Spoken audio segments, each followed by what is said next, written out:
আসসালামু আলাইকুম, কেমন আছেন সবাই? আশা করি সবাই ভালো আছেন। আলহামদুলিল্লাহ আমিও ভালো আছি আপনাদের দোয়া ও ভালোবাসায়। যে যেখান থেকে আমার এই ভিডিওটি দেখছেন সবাইকে আন্তরিক অভিনন্দন। প্লিজ সবাই আমার চ্যানেলটি সাবস্ক্রাইব করে পাশে থাকবেন। যাই হোক, আগামীকাল 5 তারিখ আসলে কঠিন জীবন শুরু হতে চলেছে। তাই ভাবলাম যে মাছ দুটো কেটে রাখি, যেহেতু কাল সময় পাবো না, স্কুল খোলা, অনেক কাজই আছে। আর গ্রামের বাড়িতে তো কাজের হিসাব নেই।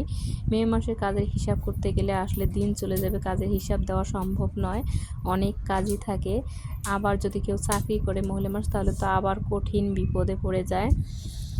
তাই ভাবলাম যে মাছ দুটো কেটে রাখি, হয়তো অনেকটা সময় বেঁচে যাবে, সকালবেলা অনেক কাজই করতে পারবো এই সময়টা বেঁচে গেলে। তাই মাছটা কাটা শুরু করলাম। ভাবলাম যে তোমাদের আপনাদের মাঝে একটু শেয়ার করে যাই আমার এই ভিডিওটি। যুদ্ধের জীবন শুরু, আসলে কতটা যুদ্ধ করে চলতে হয়, যারা চাকরি করেন তারাই ভালো বোঝেন যে আসলে চাকরি করার কষ্টটা কি।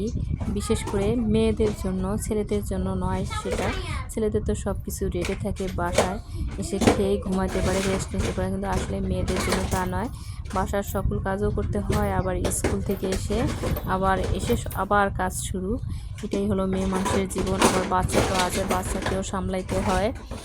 কঠিন একটা জীবনে পড়ে যায় আর কি যারা চাকরি করে। কি আর করার, এটাই হলো বাস্তবতা। আর পড়াশোনা করলে, চাকরি না করলেও কেমন নিজেকে ব্যর্থ বলে মনে হয়, তাই চাকরিও করতে হয়। আর অন্যদিকে রাহাকে তো ভাত তুলে খাওয়াইতে হয়, ও তো ভাত নিজের হাতে খাইতে চায় না, খাইতে গেলে অনেক সময় লাগে, এটা সেটা গল্প করে ওকে খাওয়াইতে হয়। এটা একটা আরেকটা ঝামেলা। আবার স্কুল ছোটো বাচ্চা নিয়ে যাওয়াটাও কঠিন একটা বিষয়। অনেক সময় অটোও পাওয়া যায় না সময় মতো, অনেক দূরে হাঁটতেও হয়। এভাবে আসলে জীবন চলে, কি আর করার।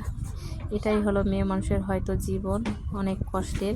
কিন্তু অনেক ছেলেরাই আছে এই মেয়েদের কষ্টের কথাটা কখনোই বোঝার চেষ্টা করে না। বেশিরভাগ সমাজেই এরকম। তবে হ্যাঁ, কিছু কিছু, সব ছেলেরা এক না, কিছু কিছু ছেলেরা বোঝে যে আসলে মেয়েদের কী রকম কষ্ট।